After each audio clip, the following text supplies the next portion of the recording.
Hello, Rain patrons. I am here today with the incredible Mark Westwood, who I've known for quite a long time. You may or may not know him as our engineer and producer on the Rain Singularity album and on Radio Silence. And his involvement has been very important on both those albums.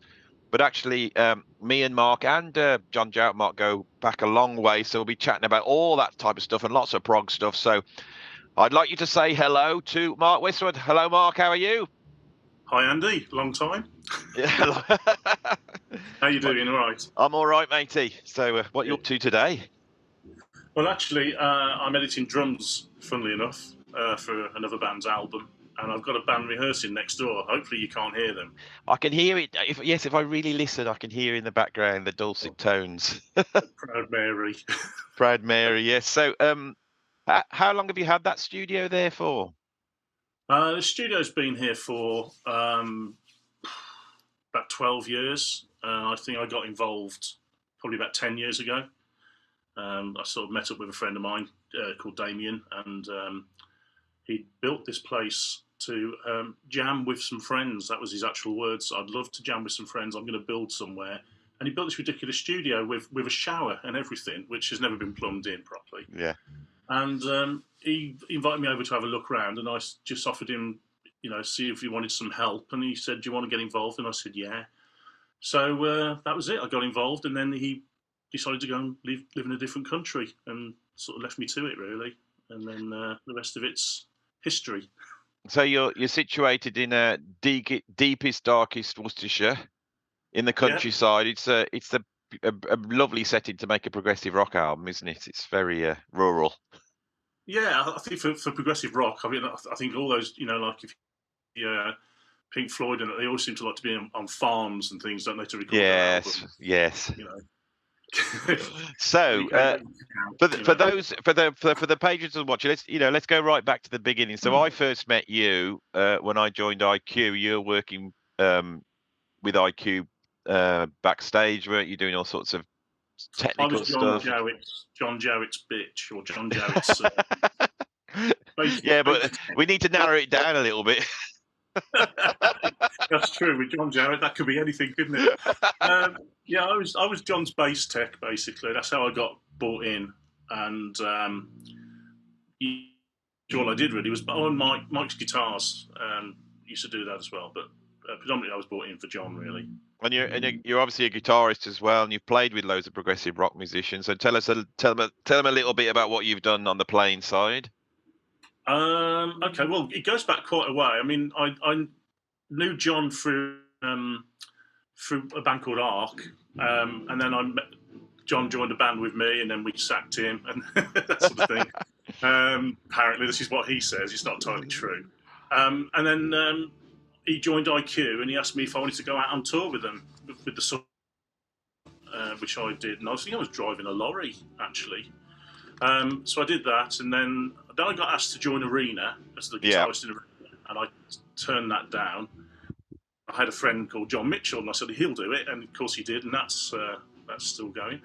And then I met up with Clive Nolan through that meeting, and then he got me involved in his musicals, and I played bass in Shadowland and acoustic guitars in Shadowland. And then we did Neo, which was, me, you, and John and Clive as the backing band with numerous pop stars and rock stars of the neo progressive rock world. Yes, I remember it well. Yeah, that was good fun. It was really good fun. I enjoyed the gigs were great. From what we did, it was kind of being thrown in the deep end. I think our first gig was pretty much in America, wasn't it? Yeah, it might have been in. I remember we did a warm up near Nick Barrett's house in that pub. Yeah, somewhere near Swindon. Yeah, somewhere. So we did a warm up, and then the next gig I think was in Rosfest, wasn't it? That was it. Yeah. That was a great gig. It was a great band. I mean, it was sort of we've been able to pick all the musicians, and then had all. I don't know why they picked me. No, you were brilliant, absolutely brilliant. So. But you're a player first and foremost, but you've moved more and more towards production. And I've got to say, Mark, you did such an incredible job on our albums, and you really got us out of a whole, because I'd recorded, the album basically in my garage Yeah. under sort of, less than perfect situations, It and wasn't that bad, was it? I mean, the drums really were the problem, weren't they? It was the kick drum was really the problem. The snare and your hi hats and that sounded lovely, and we just tweaked it a little bit, and yeah, well, I just didn't know where we were, because I'd recorded it in there and it was over lockdown and I hadn't been able to take it anywhere else. yeah, So the first thing was just to be able to bring it to a good studio like yours, where we could actually hear what it actually sounded like in a flat yeah, room, where you can actually hear what's going on, So that was yeah, incredible. But the job you did, and the thing I love about your production, because it says on the album that we produced it, but I've got to say, Mark, you'd really helped produce that album. It wasn't just engineering. There was so no, many artistic decisions that you helped us with. But like me, you're a stickler for real playing. You're not one for the old quantization and auto tuning and all that no. sort of stuff. So you will vouch that it's pretty much real playing on these albums, isn't it? Oh, yeah, there's no jiggery pokery on this album, on either of the albums, really. I mean, there's just it's treatment on the albums, but it's all the real deal. Like you, I love real drums, and what I sort of don't like about certain elements of prog is that, like, when they get the drum kit. I remember hearing, I think it was the album you played on with IQ. Is it Frequency? Yeah. Yeah, and John bought me a CD round, which was the album pre-mixed. It was just literally the monitor mixes of the album, Mm. and I put it on, and I just went, wow, because it was so lively, and the drums were just like totally there. Really like your drums are on the Rain albums. Like totally there. And I thought this is going to be a great album. And then when I heard it when it was mixed, the drums were compressed so much that they just became this tiny little. I mean, it wasn't that bad, but there was so many dynamics in the kit when I heard it the first time, and then the second time round, it had just been squashed. And so when you came along to do the Rain album, and I remember one of the first things you said when you came in was like, "Don't muck around with my drums." Which was quite scary. When I remember speaking to you on the phone even before I heard them, and you said, I don't want you playing with my drums. I don't want any beat detectives. I don't want no software involved. I don't want no samples, replacing samples and things like that. And I just went, okay. And he brought them in. And to be honest, that album, in the form that you brought it in on Cubase when you first brought it in, was there already. It was a great. You could hear what was supposed to happen with that album. It was almost like I'd been given a brief in audio sound rather than in written word. So when you came over and played it, I could hear it. I could see what you wanted on certain levels, and then there was other levels where I had no idea what you wanted. Especially with Singularity, the song, the track. Yeah, Singularity. I think Singularity, because that was the one track that I mixed. I actually mixed that because I think it was just so bonkers. And when I say mixed it, I just basically we ran off what I had on my Cubase arrangement file back at home, with a few tweaks, as it was such a strange track and so hated by most Rain fans as well. All that work. There's a review. Yeah, there's a review come out today, and they've said something like, wisely, they have decided not to go down any ambient or electronica routes this time, because people hated that one. Maybe you should have let me mix it. It would have been all right. I mean, I remember doing a mix of that, but I got it in my head. I could hear things like Massive Attack and things like that. Yeah. So I kind of went a bit overboard with reverbs and delays. And I remember, like, quite proudly listening to it thinking, oh, that sounds great. It was a little bit of a departure from the rest of the album, but I really liked it. And I thought, oh, this is sounding great. And I remember sending it over to you, and you turned and went, oh, no. Well, I thought I was doing so well up to then. Well, I've had a number of musicians, contact me saying, where do you get that album mixed, and considering it was recorded in our bedrooms, and then you've had to salvage everything. It was an incredible job, and it was so subtle what you did, and I was also really impressed that you in terms of mastering, there was hardly any mastering either, because the mix you got the right mix, you know, and it was under stressful circumstances. I can remember us sort of bombarding you with a hell of a workload because it's not easy mixing a progressive rock album with 15-minute tracks and 30 layers of vocals and 15 guitars, you know. I think it was the world famous Rain. Everything's kind of going okay. Yes, you know, sounding good. We're loving it. We're loving it. By the way, you've only got 3 days left to mix it. And I'm sitting there thinking, I've just started on track 1. Yeah, I remember. So when we came back to do the second album, which was I'd got some sort of program MIDI demos, but we were able to work over those properly, and in many cases we could jam stuff in the studio or play together, and we did everything that we couldn't do before. And I can remember those few days where I brought my drum kit in and we set it up, and it's got to be the greatest drum sound I've ever had. It was just, I mean, but you were shocked as well. I remember you wanted to buy my drum kit off me at one point. You only just had it as well. Yeah. I only had a few fingerprints on it at that point, I should think. But the thing about recording drums is that you never know what you're going to get until you start recording them. There's miking up techniques for drums. I remember you saying, "Oh, Mark knows how to mic up a drum kit." It's not really that. I don't actually really know how to mic up. I know where mics go on a drum kit, but sometimes you get lucky and it's a great sounding kit and it's a great drummer. And if you get the combination of the two,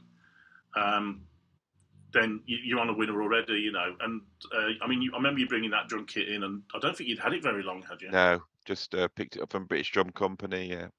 And I think I'd had our mate Justin, my drum tech, and you know, he'd come in and done his magic on it, and I think that makes a big difference. I would say anyone who's recording drums, have somebody there that knows how to tune them and get them to tune it in the room, because which we didn't do, but Justin but I did have a tweak in the room. I remember we took the front head off, didn't we? And I think the front head was already off, wasn't it? Yeah. And I think you came in and said, apologised that the front head was off. And in actual honesty, I think that was the first time I'd recorded a bass drum with the head off it. But I know that people like Simon Phillips had done it, and they were raving about it at one point, because people like Simon Phillips seem to change their mind about the perfect way to do things, you know. Yeah. But I'd heard a thing about him saying that he always takes the heads off a kick drum, or either is it the resonator head? The front head. I got that from a producer called Dave Z that I worked with on an Ian Parker album, and he'd worked with like Prince and stuff like that, and he got me to take the front head off, and then just you can get the mic right in there, because often when you're micing at the front, I think that resonant head is getting picked up more than the batter head, isn't it? And so, you know, people always have to end up putting 3 mics on the kit, which you still did. I remember we still had them all up there. But we got the sub kick, haven't we? You know, which is the internal mic I put in the the Beta 91. I put that in, and normally that's in there. It gives you the tone that you want, but sometimes I use that for a trigger. If I suddenly have to add a trigger to a drum, it's quite handy because it's quite immediate, that one. Yeah. And then I think with the other mic, the sub kick is always, no matter whether there's a head on there or not, it'll always pick up a bit of sub out of the kick drum. And then the interesting thing I like about the normal, what I class as a normal kick drum mic, is something I picked up off you, listening to you talking one day when you were saying about how you don't aim it at the batter head, you tend to aim it at the shell inside the drum, you know, and moving it around inside there can get you so many different tonal differences inside a kick drum, you know. So some of the stuff I do when I mic up drum kits is actually listening to you when you were in IQ. Well, the thing I noticed when I came to your studio, which I thought was brilliant, and it's really sold me as a place to record drums, is that the drums are in that sort of wooden room, aren't they? And that room acoustically feels porous to me. It's the only way I can explain it. You feel that something's coming back, but you also feel that something's going out. It's not all coming back. And I always think that's perfect for drums. And then you're sort of boxed off. So if the other musicians are there, you're isolated enough, and you can actually close it off altogether, or you can open it up, can't you? So yeah, so there's you've got so many options there, but I found I could feel like I was in the room playing with John. That John could Mm, be in front of me playing, and yet I also felt enclosed as well. It's like I can remember yeah, when I was very young recording at Pebble Mill, and they had these huge rooms that you recorded in, and I did a couple yeah, of sessions for the BBC, which went straight down to 2 tracks, so they just mixed it, old school. yeah. And Yeah, it was cool. they had these rooms that they were sort of folded down, and then they'd wheel them out, and then they'd close them, and you'd be wherever you were sat, you'd be encased, and but you had like a window out, so you could just set up where you'd normally go, and then you get encased in, and Yeah, I quite like that. I like to be encased and yet be able to be with the band, because we it's like either to be one or the other. contained. Yeah. Contained is the word we're looking for, Yeah, I isn't like it? to be contained, but I've done some sessions where you're in a different room on like a television monitor and you're all on headphones, and Yeah. it's horrible. That is. It's really funny, isn't it? Because you want musicians to feel comfortable, and they're comfortable when they're in the same room and looking at each other. And you can do that here. I mean, that's the nice thing about this Mm. studio is you can throw everybody. I think we did, wasn't it something new? Didn't we record that pretty much as That a was head live? on. I think Radio Silence was not was all played at the same time originally. It Had to might, be, in I fact, guess, didn't it? yeah, and it was improvised as well. So it was lovely to do that. One of the things that's interesting we touched on, and I'd like to get into it a little bit more, because I think people who are watching this on the Patreon, and we're getting people adding to the Patreon now, so hopefully there'll be a few prog fans there.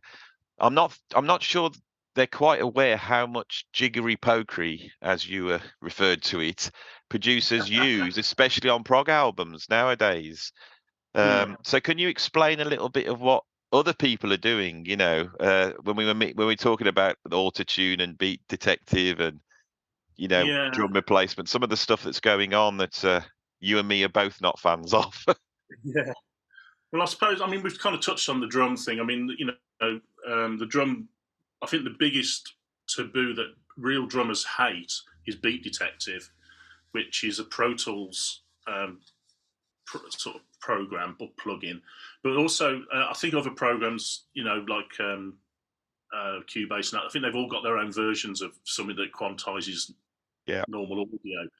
And Beat Detective is. I've only ever used it a couple of times, and every time I've used it, it just turns the drummer into a drum machine.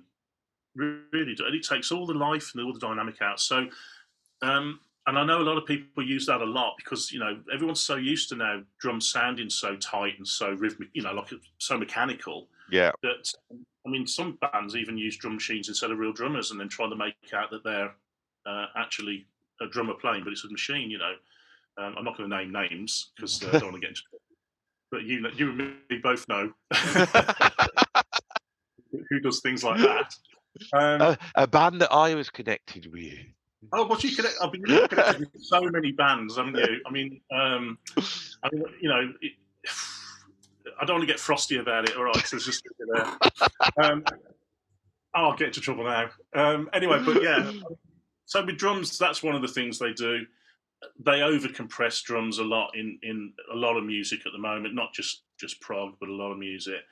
And I think that, if you hark back to some of the greatest albums that you like, like the Floyd albums, all the bands from the '70s, no matter what band you pick, the drums were they were just amazing sounding drums, and probably they had the least treatment on them at that point, because drums, I think, from the '70s into the '80s, I think they didn't really look that much at drums and think we need to work on these and make them sound massive and all that. Like your John Bonham kit and all that with like 3 microphones on it. That was an exception because that was a great sound, but it was something that wasn't important. And now it's gone the other way around. It's processed to hell. And sometimes you do sit there thinking, is that a real drummer? And then if it's not a real drummer, you're thinking, is that the real drum kit? So that happens. For me, I've been very vocal in hating all of this, but I've got to be honest. If I've done a nice take, and I went out of time on a couple of bars, I just lost the time, and someone wants to throw Beat Detective on and fix that bit for me, so I don't have to do it again, I've got no problem with that. I think that's the way it should be used. But Yeah. so often in the studio, you'll do a take and then you'll go and make yourself a ham sandwich, and as you're doing it, they're just automatically running the whole take, Yeah. through. And you're thinking, well, why? Because if it sounds right, why do you want to do that? But the thing is that it's when it's married up with drum replacement and Yeah. and real intense editing, this thing of like, Yeah. you cut one drum, one bar out, loop it all the way through, quantize it, and then use it to replace. Mm. All that together, for me, Yeah. it's sort of, I don't respond to it anymore because I No. love drumming and I got no problem listening to drum machines. I can listen to dance music quite happily because it's a drum Yeah. machine. But Yeah. when there's a drummer in a band, I respond to that. And I Yeah. think a lot of this has come from. Don't you think? I can remember when I was very young recording to tape, and I can Yeah. remember plugging a microphone into a tape recorder and recording drums, and the straight away just you get all that compression and thing going on. And Yeah. I think everyone misses that, and they're trying to get the vibe using the technology. They've just gone too far. Yeah. And it's the same thing with virtual amps as well. Yeah. It's everything. It's Yeah, yeah. Again, everything's got a place. You can use everything, like you said. Like you can use like your beat detectives or elastic audio, yeah. which is actually I prefer elastic audio where you can physically just slide Slide little one bits. bit, yeah, Yeah, it keeps the real drummer there. You just think, okay, well he tripped over on a snare or something, so you just yeah, move it around. But yeah, I mean, same with these. My favourite is Kemper. It's the amount of times I've been out on tours and metal bands especially, they'll all have Kemper amps and they'll have three guitarists on stage and they've all got the exact same sound. mm, But you'll go up to them and you'll say, I said, oh, it's one of those Kempers. And they'll go, yeah, this is a VHT amp and this one over here is a Mesa Boogie amp and that one over there is something else. But then you go, but they all sound the same. same. There's no character. I think that's what's missing a bit in music is the individualism and character of a musician. Not in things like jazz, that's Yeah, but in certain genres of music, the element that's been taken out is the musician and the individual character and tone of a musician, and that's why music's a little bit not quite there at the moment, in a lot of places. and it's difficult for guys like you that run recording studios because what recording studios offer is a technology which is absolutely incredible because people can all go in the room at the same time and play and they can get a vibe. Yeah, You can jam, and then when you get it right, you can hit record, and then you've got all the technology to separate all that out and be able to yeah, do a mix and all that stuff. And people have mm, swapped that for, assembling stuff in their bedrooms, which I understand it, but I just think it's a shame that that like progressive rock bands like the genre we're in, and say heavy metal and all that type of things, where you are buying into it being a band. It would yeah. nice for there to be an actual band there at some point in the process. So and Yeah, I wonder um, how much the audience actually know how much cheating is going on. I've used the word cheating, but I've used it. But how much they know that is actually happening? Because the amount of prog fans I've said, listen to like Yes or Genesis, and uh, now go and put like a new album on and listen to it. Do you yeah, really think the players are that much better? yeah, yeah, That whereas people would play and you could hear things slowing up and speeding up, slowing down, and all that type of thing that you'd get. You know, it, it, they sound like robots. It's such a yeah. shame, really. And I think that was one of the biggest things with Rain that I wanted to do. Was I this think is why it was very important to find some guy like you that agreed and didn't secretly want to get in there and you know, I've got to be honest. I mean, I have people coming in, and singers mainly, they'll come in and they'll say, "Have you got auto tune or Melodyne?" And yeah, I'll go, "Yeah, I have."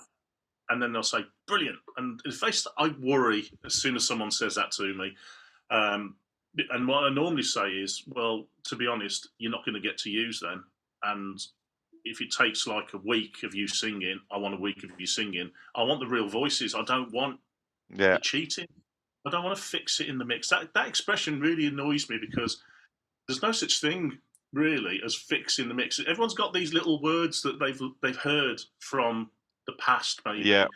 You know, fixing the mix is definitely one of them. And I've done fixing the mix, and it's a headache because you spent hours and hours and hours fixing bad musicianship and making them into something they're not.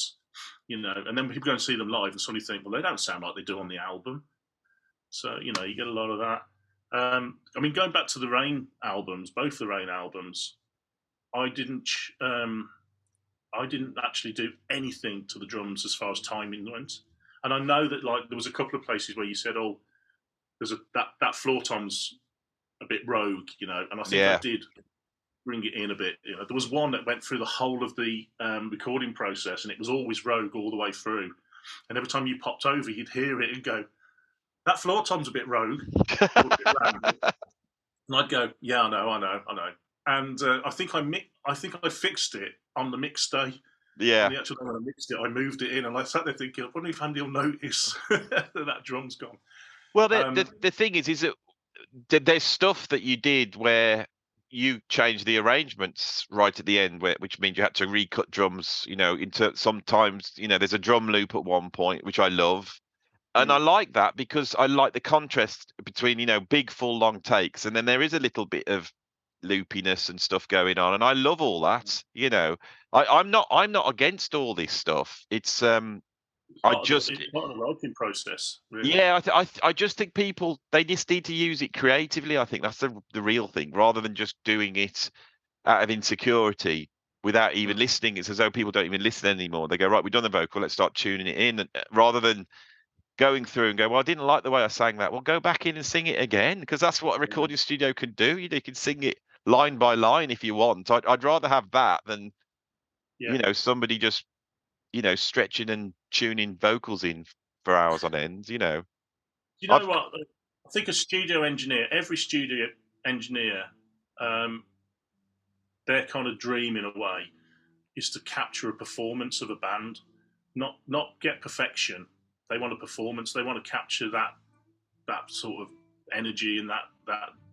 It's almost like the same as seeing a live band and going, wow, you don't have that element when you do a recording because they're only going to listen with their ears. They're not going to have the visual side of it. So it's all one sort of element of the human body. But you just want to you want to listen to something and actually feel like the band was so tuned together as musicians that it's just you've caught this moment and this magic and you've captured it forever, And I thought with when like things when you did singularity, radio silence, when you went into the room and you just plugged in and we had everything mic'd up and you just played it, and I think you played it a couple of three times because you were writing it as you were playing it. You were stopping and suggesting new ideas and things like that, and that for me was the closest I'd ever got with a band in the studio to actually capturing a performance and sitting back and listening to it and actually thinking, yeah, you're in a moment,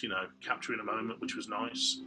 Well, I can tell you something that we had a band meeting on a Monday night, and we sat down and planned the next move, and we really want to make. Even John is now starting to say, because how much John loves his gigs, but he's really saying the most important thing is the recording and to get as much raw recording as we can done and get like lots of product out there. I hate to call it products, but lots of creative stuff out there. And so we're planning. I won't say what we're planning here, but it's pretty big. And I got I got quite fired up, and I sat in my little studio in my garden. I've started writing now, but I'm trying to write in a way where the stuff can't be salvaged. So I've really got just a couple of mics on the kit, and I've got the bass. I'm using the guitar and the bass input as the same, so so that and what I want to do is try and get down yours with the sort of demo, like old school demo. Get everyone to learn it and then try and record it down. That's always been the dream, is to try and capture that. But I think this time, if we can organize it a little bit better, we can sort of go in and just do one track. That would be the perfect thing. Of course, you need paying, so I'm hoping that we can get the Patreon. So all you patrons out there, you know, the more people we can get in here, the more we can spend this down at Mark's doing more and more and more, and then that will create more and more and more, and that's what prog is about, isn't it? You know, Not making money. no, it's not about making money. Definitely not. Not in music. No. Yeah. So we've done a fair bit of talking here about the usual nonsense we always talk about when we get together. Well, as I was getting lost in that last bit of comment, just trying to let the patrons know that we are just starting on the next album now. I have started my bit at least. A little alarm came up saying that we've only got a few minutes left, Mark. So we've come to the end of this. This is the very first interview, Rain Patreon interview. So you've been the first one, and I'm hoping, you know, once we get into the process, because this is pretty easy to do. You know, Yeah. it'd be nice to just jump in and get this so we can document what's going on. So thanks for doing this, Mark. And I'm very happy to introduce our fans to you, because it's so important in this band. So and thank you for everything you've done for us. Been lovely. It's been an honour, actually, to be honest, Andy. It's been I've really enjoyed it. There's certain bands I like working with, and Rain are sort of up there. Well, we're coming up to. I mean, I met you in 2005, so we're nearly coming up for 20 years working together. Wow. So people don't realise this, but anyway, mate, I'm gonna switch off the recording now. So would you like to say bye to all the patrons? Bye patrons. Bye patrons. Bye patrons. Speak to you again soon, hopefully. Okay.